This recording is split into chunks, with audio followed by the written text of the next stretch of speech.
Hey everybody, Jeff here.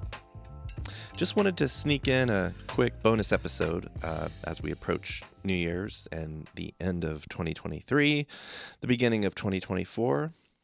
Just wanted to say hi, check in, wish you all a happy holidays, and tell you about a couple things that are going on here at Storied SF. So some of you might have seen, those of you who subscribe to our newsletter definitely saw a post or two on social media that we had been working on getting Storied SF hoodies made. Really exciting. For some reason, maybe because they're kind of expensive to make, we haven't done these at any point in the last 6.5 years that we've been doing this podcast. But yeah, the idea was just to have a simple hoodie with our logo on the front and back. Erin, my wife of Bitch Talk Podcast, had the pretty brilliant idea to make the ink on the black hoodies orange, black and orange kind of a thing around here. So, we went back, as we do, to our good friends and friends of the show over at Babylon Burning, Mike and Judy Lynch, and the crew there at Babylon. And we worked it out. We got some really, really nice quality hoodies. And by quality, I mean the fleece inside is real nice and warm. The ends of the hoodie laces, those are usually like plastic. These are not plastic. These are like little metal tips that, the idea is hopefully these things will last quite a while because you will be wearing them every day. So a couple, maybe 3 or 4 weeks leading up to getting the art over to Babylon Burning, getting the hoodies ordered, getting them screen printed over at the really amazing space over on Howard Street that we talked about in an episode last year, 939 Howard. I picked up the hoodies last week, and they're fucking awesome, I gotta say. So we've been running, basically what we did was try to raise money ahead of the order to get as much as we could to help us actually get them made. Appreciation and shout out to all those who did donate. And we decided to extend a pre-sale offer.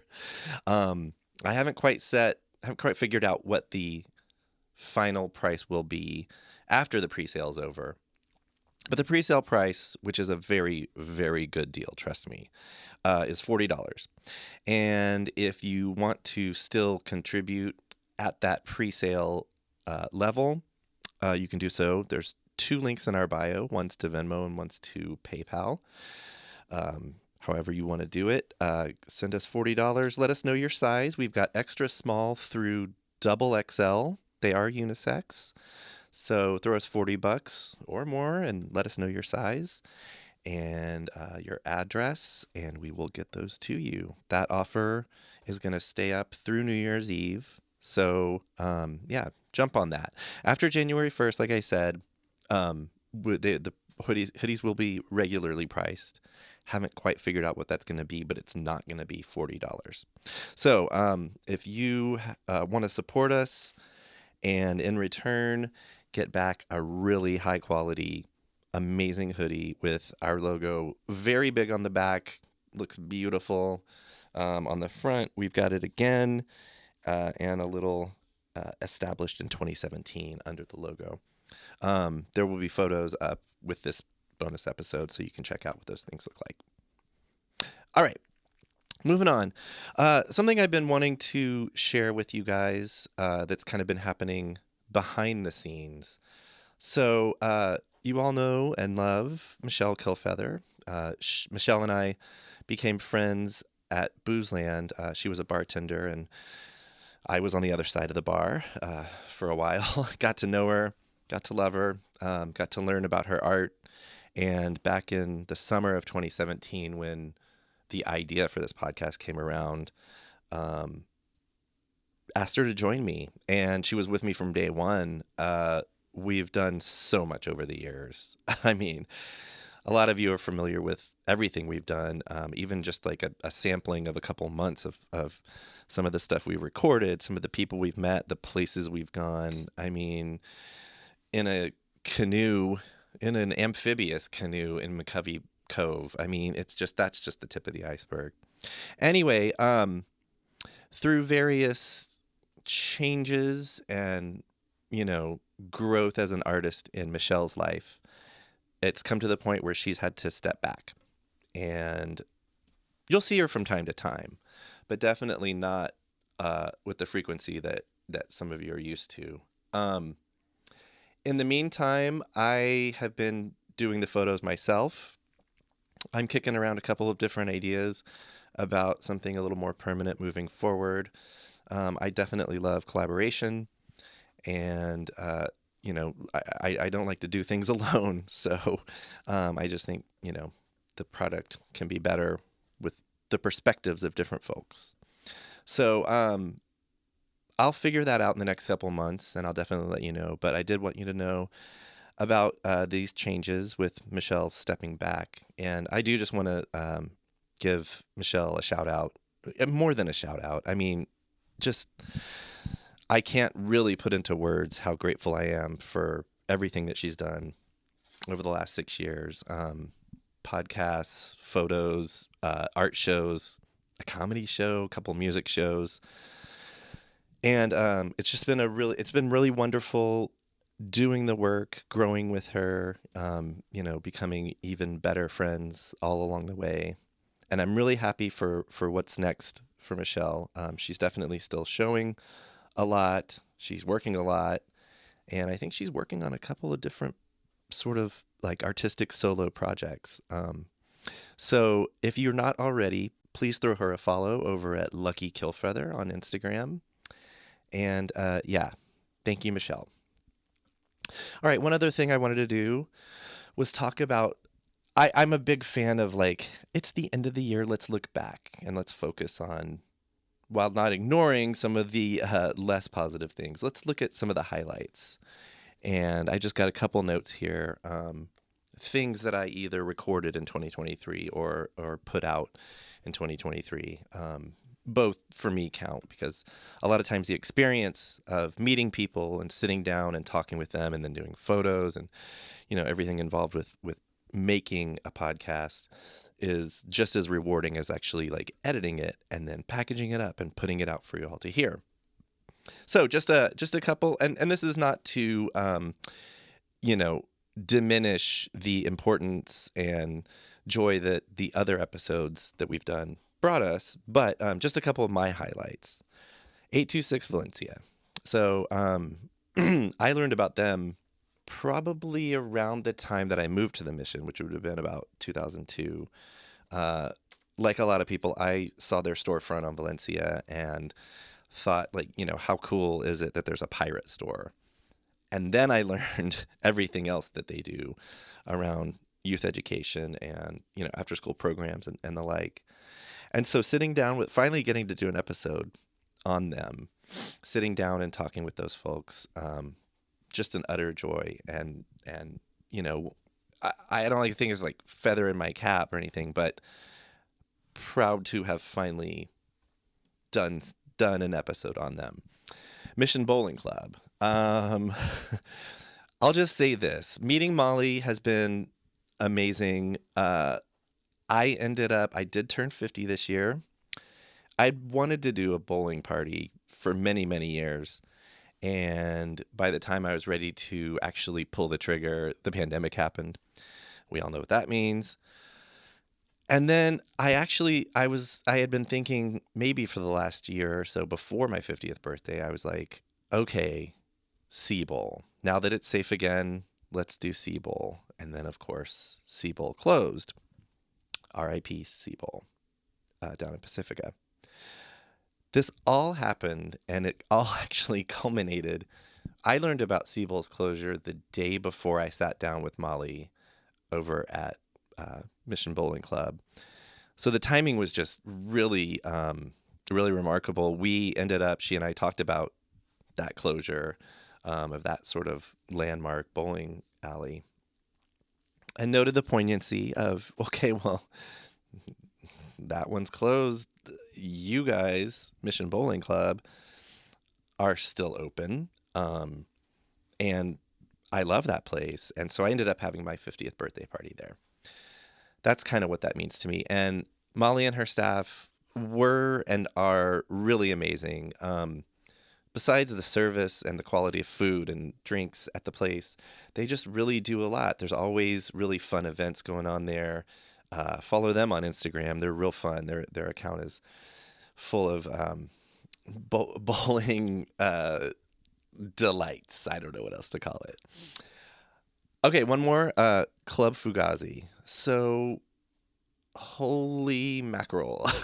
For many, many years before it shut down, I really wanted to do an episode on Beach Blanket Babylon. If you hadn't seen that show, you really missed out.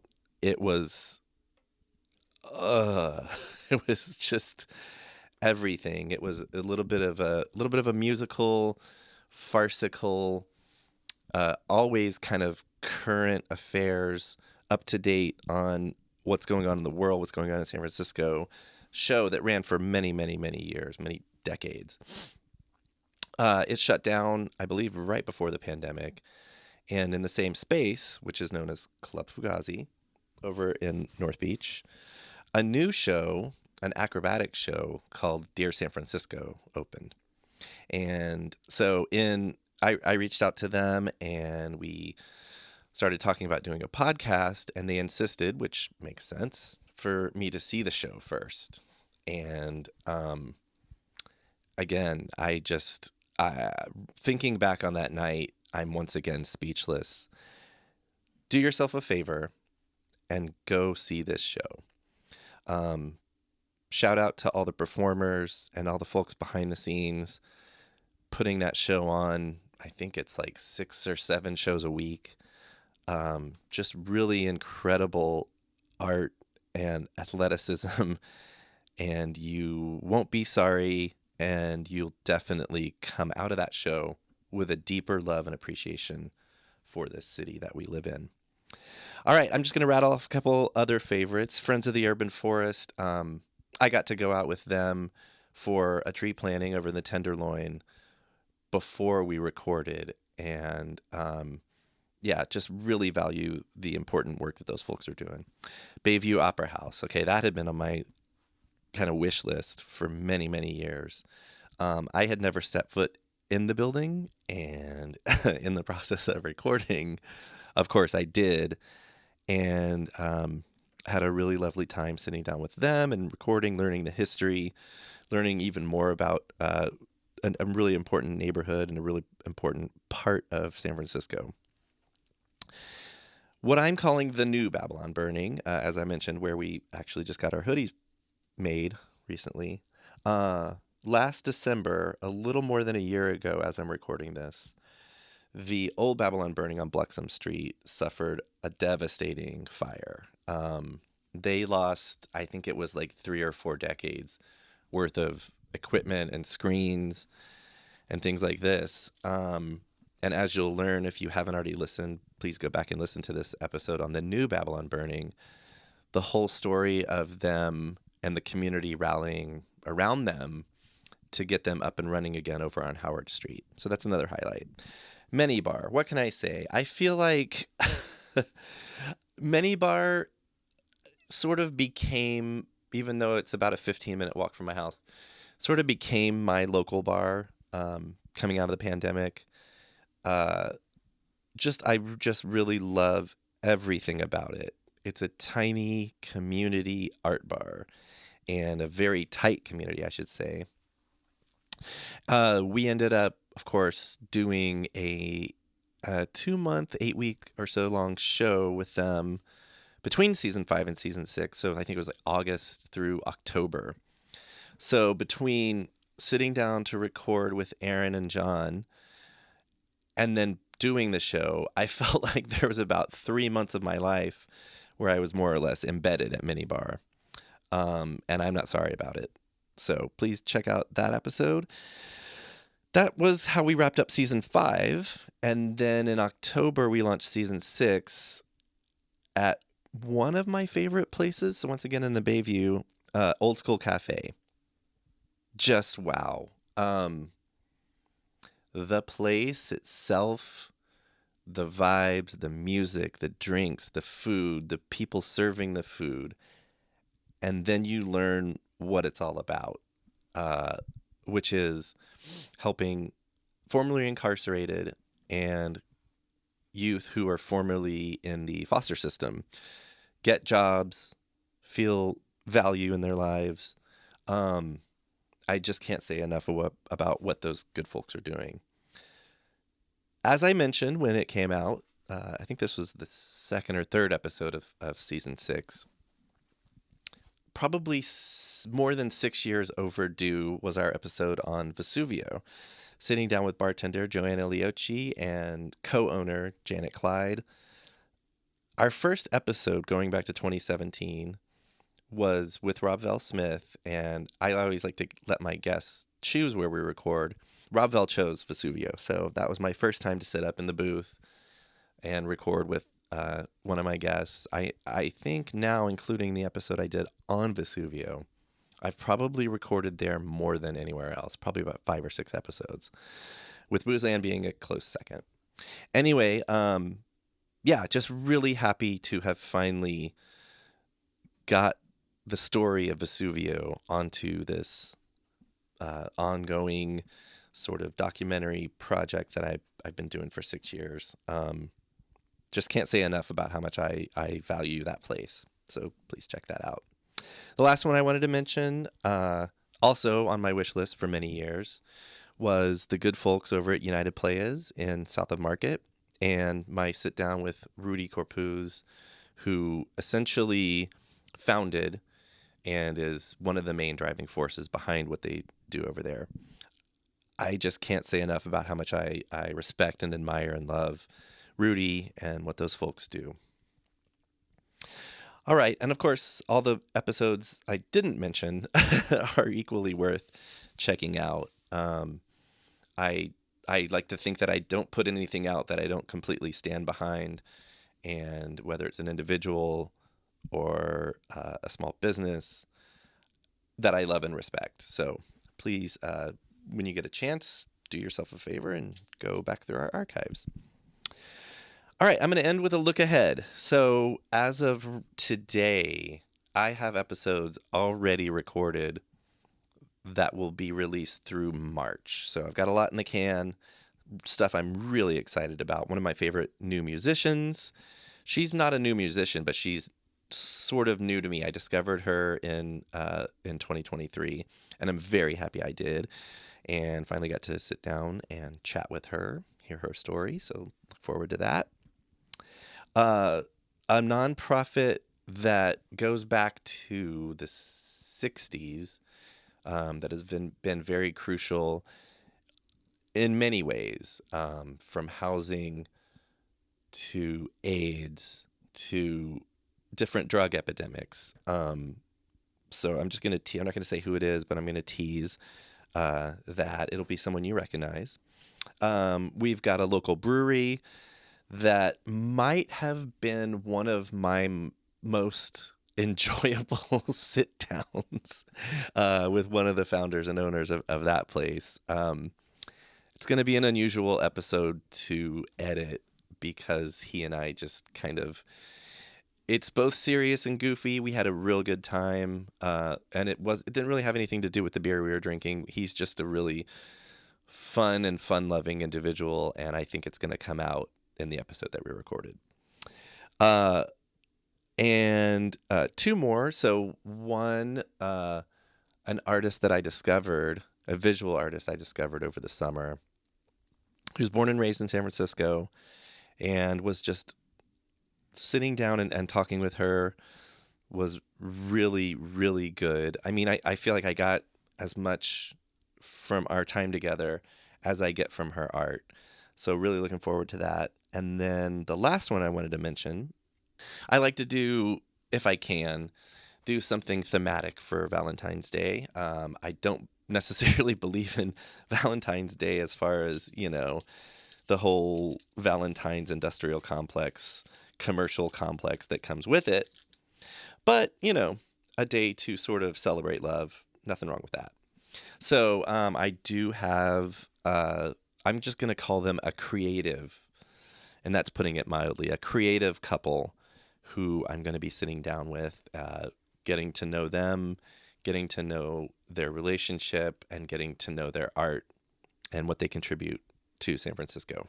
Look for that. I think Valentine's falls on a Wednesday this year, and I put out episodes on a Tuesday. So look for that on February 13th. All right.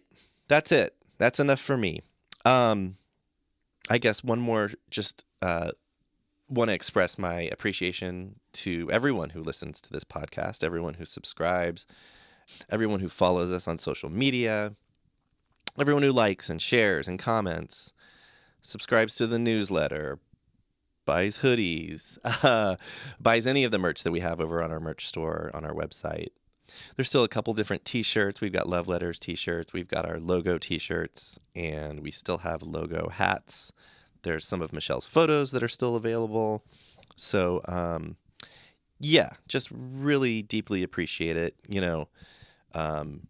Knowing that this stuff that I sometimes do in isolation, whether it's recording bonus episodes by myself or editing a podcast, it's just great to know that it goes out into the world and is well received. So appreciate y'all. Happy New Year, and we'll see you next time.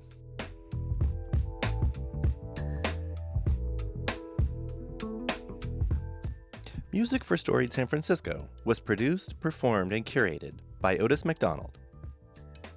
Aaron Lim of Bitch Talk Podcast is our contributing producer. And the show is produced and hosted by me, Jeff Hunt.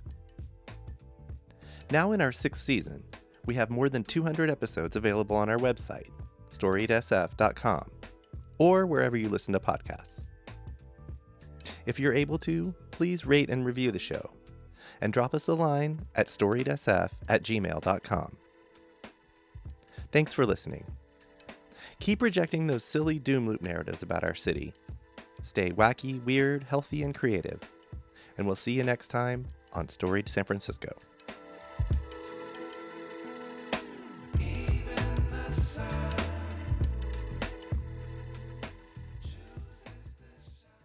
We acknowledge and respect the first humans of the unceded land we call San Francisco, the Ramaytush Ohlone. We condemn the genocide of these and other tribes across the Western Hemisphere. We honor their legacy and history, and we support rematriation and sovereignty efforts. This podcast is a proud member of the BFF.FM podcast network. Learn more at podcast.bff.fm. BFF.FM, best frequencies forever.